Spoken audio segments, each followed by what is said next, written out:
ಮಹೇಂದ್ರ ಸಿಂಗ್ ಧೋನಿ ಅವರ 3 ನಂಬಲಾಗದ ರಿವ್ಯೂ ಮೂಮೆಂಟ್ಗಳು. ಇದರಿಂದ ಅಂಪೈರ್ನ ಕೆಲಸ ಕೂಡ ಆಘಾತಕ್ಕೊಳಗಾಗಿತ್ತು.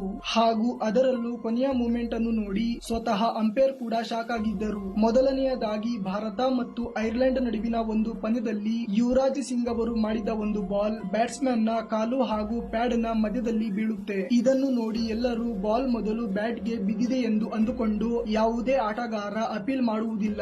ಆದರೆ ಮಹೇಂದ್ರ ಸಿಂಗ್ ಧೋನಿ ಅವರು ಮಾತ್ರ ನಿರಂತರವಾಗಿ ಅಪೀಲ್ ಮಾಡುತ್ತಲೇ ಇರುತ್ತಾರೆ. ಇದನ್ನು ನೋಡಿ ಕಾಮೆಂಟೇಟರ್ ಗಳು ಕೂಡ ಧೋನಿ ಕೇವಲ ಟೈಮ್ ಪಾಸ್ ಮಾಡುತ್ತಿದ್ದಾರೆ ಎಂದು ಹೇಳುತ್ತಾರೆ. ಆದರೆ ನಂತರ ರಿವ್ಯೂ ಅನ್ನು ನೋಡಿ ಪ್ರತಿಯೊಬ್ಬರು ಶಾಕ್ ಆಗುತ್ತಾರೆ. ಏಕೆಂದರೆ ಬಾಲ್ ಪ್ಯಾಡ್ ಗೆ ಬಿದ್ದಿರುತ್ತದೆ ಮತ್ತು ಬ್ಯಾಟ್ಸ್ಮನ್ ಕ್ಲಿಯರ್ ಆಗಿ ಔಟ್ ಆಗಿರುತ್ತಾನೆ. ನಂಬರ್ 2, ಈ ಪಂದ್ಯದಲ್ಲಿ ಒಬ್ಬ ಶ್ರೀಲಂಕನ್ ಬೌಲರ್ ಬೂಮ್ರಾನ ಸ್ಪಿನ್ ಗೆ ಸಿಲುಕಿಸಿ ಔಟ್ ಎಂಬ ಅಪೀಲ್ ಅನ್ನು ಮಾಡುತ್ತಾನೆ. ಹಾಗೂ ತಕ್ಷಣವೇ ಅಂಪೈರ್ ಕೂಡ ಬೂಮ್ರಾನ ಔಟ್ ಎಂದು ಘೋಷಿಸುತ್ತಾರೆ. ಆದರೆ ಬೌಲರ್ ಮತ್ತು ಅಂಪೈರ್ ನಡುವೆ ಇದ್ದ ಮಾಸ್ಟರ್ ಮೈಂಡ್ ಧೋನಿ ಅವರು ತಕ್ಷಣವೇ ಅಂಪೈರ್ ನ ತೀರ್ಪನ್ನು ಚಾಲೆಂಜ್ ಮಾಡುತ್ತಾರೆ ಮತ್ತು ನಂತರ ರಿವ್ಯೂ ಮಾಡಿದಾಗ ಬೂಮ್ರಾ ಅವರು ನಾಟ್ಔಟ್ ಆಗಿರುತ್ತಾರೆ. ನಂಬರ್ 3, ಬ್ಯಾಟಿಂಗ್ ಸಮಯದಲ್ಲಿ ಬಾಲ್ ಯುವರಾಜ್ ಸಿಂಗ್ ಅವರ ಬ್ಯಾಟ್ ಗೆ ಟಚ್ ಆಗಿ ವಿಕೆಟ್ ಕೀಪರ್ ಜಾಸ್ ಬಟ್ಲರ್ ಅವರ ಕೈಗೆ ಹೋಗುತ್ತದೆ ಹಾಗೂ ತಕ್ಷಣವೇ ಔಟ್ ನ ಅಪೀಲ್ ಅನ್ನು ಮಾಡಲಾಗುತ್ತದೆ ಮತ್ತು ಅಂಪೈರ್ ತೀರ್ಪನ್ನು ನೀಡಲು ಇನ್ನೇನು ತಮ್ಮ ಬೆರಳನ್ನು ಮೇಲಕ್ಕೆ ಎತ್ತುವಷ್ಟರಲ್ಲಿ ನಾನ್ ಸ್ಟ್ರೈಕ್ ನಲ್ಲಿ ನಿಂತಿದ್ದ ಧೋನಿ ಅವರ ತೀರ್ಪನ್ನು ಚಾಲೆಂಜ್ ಮಾಡುತ್ತಾರೆ. ಯುವಿ ಅವರು ನಾಟ್ಔಟ್ ಆಗಿರುತ್ತಾರೆ.